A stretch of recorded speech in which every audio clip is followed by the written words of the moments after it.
Hello विद्यार्थी मित्रांनो, आज आपण बालमानसशास्त्र किंवा मानसशास्त्र यांचे आपण छोट्या कन्सेप्ट आपण शिकणार आहोत.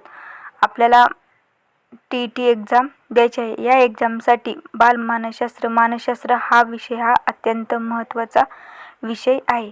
त्याच्यामध्ये तुम्हाला मानसशास्त्रामध्ये कोणकोणते शास्त्रज्ञ होऊन गेलेले आहेत, कुणाच्या कोणत्या व्याख्या आहेत, जनक कोण आहेत, हे आपण पाहणार आहोत. एवढं बेसिक तर आपल्याला या मानसशास्त्राचं माहिती असलं पाहिजे.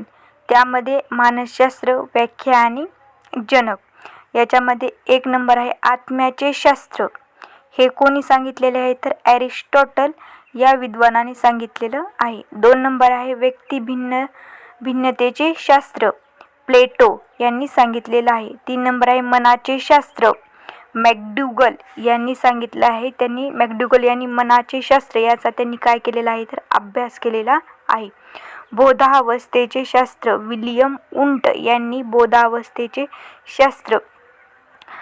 5 नंबर आहे जाणिवेचे शास्त्र. विल्यम वुंट व टिचनर यांनी जाणिवेचे शास्त्र यांचा त्यांनी काय केलेला आहे तर अभ्यास केलेला आहे किंवा त्यांनी त्याची व्याख्या केलेली आहे. अबोधावस्थेचे शास्त्र. Sigmund fried. वर्तन अभ्यासशास्त्र. वॅटसन.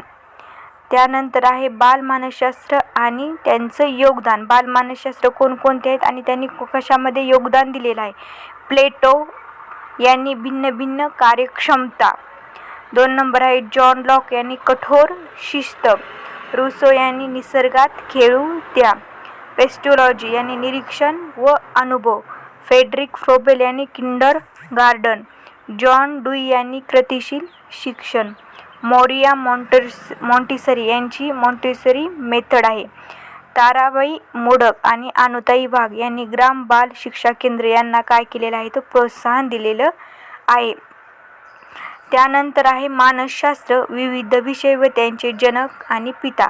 मानसशास्त्राचे जनक आहेत ॲरिस्टॉटल. शैक्षणिक मानसशास्त्राचे जनक आहेत पेस्टॉलॉजी आणि हर्बार्ट. बालमानसशास्त्राचे जनक आहेत हर्लोक. शैक्षणिक मूल्यमापन यांचे जनक आहेत डॉक्टर ब्लूम.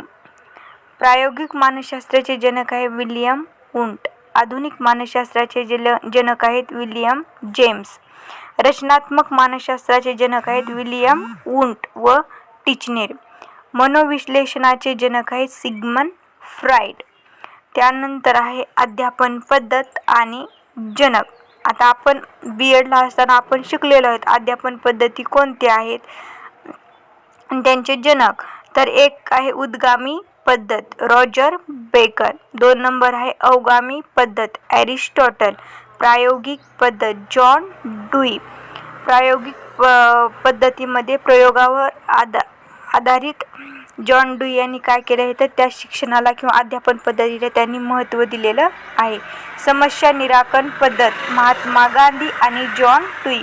उत्क्रांतिवाद Charles Darwin. मनोवृत्तीच्या 2 पायरीची संकल्पना कोण दिलेली आहे तर SM मोहोरीन यांनी. आणि 16वी व्यक्तिमत्व घटक प्रश्नावली 16PP ही अध्यापन पद्धत कॅटल यांनी दिलेली आहे. म्हणजे कॅटल हे त्यांचे काय तर जनक आहेत. त्यानंतर शैक्षणिक मानसशास्त्राच्या वर्तनाच्या पद्धती. त्यामध्ये त्या दोन पद्धती पडतात. एक शास्त्रीय पद्धत आणि दुसरी अशास्त्रीय पद्धत. 1 नंबर आहे प्रायोगिक पद्धत जॉन डुई यांनी दिलेली आहे. 2 नंबर आहे निरीक्षण बाह्य निरीक्षण वॅटसन यांनी दिलेली आहे. 3 नंबर आहे वैकसिक पद्धत अर्नेस्ट जोन्स यांची आहे. 4 नंबर आहे मनोविश्लेषणात्मक पद्धती सिग्मंड फ्राईड. 5 नंबर आहे जीवन वृत्तांत. 6वी शास्त्रीय पद्धत आहे सर्वेक्षण. 7वी शास्त्रीय पद्धत आहे तुलनात्मक. त्यानंतर आहे अशास्त्रीय पद्धत. त्याच्यामध्ये आत्मनिरीक्षण पद्धत. 2 नंबर आहे पर्यंक पद्धत. 3 नंबर आहे दंतकथा पद्धत. परीक्षेला प्रश्न येऊ शकतो शास्त्रीय पद्धती कोणत्या आहेत, त्यानंतर अशास्त्रीय पद्धती कोणत्या आहेत हे तुम्हाला तिथं लिहिता आलं पाहिजे. त्यानंतर आहे तंत्रे. कोणकोणती तंत्रे आहेत त्यामध्ये निरीक्षणात्मक तंत्र. त्याच्यामध्ये पडताळा सूची, पदनिश्चयन श्रेणी, संकलित नोंदपत्र, संचयी नोंदपत्र आणि प्रासंगिक नोंदी. त्यानंतर आहे 2 नंबर आत्मनिरीक्षणात्मक तंत्र.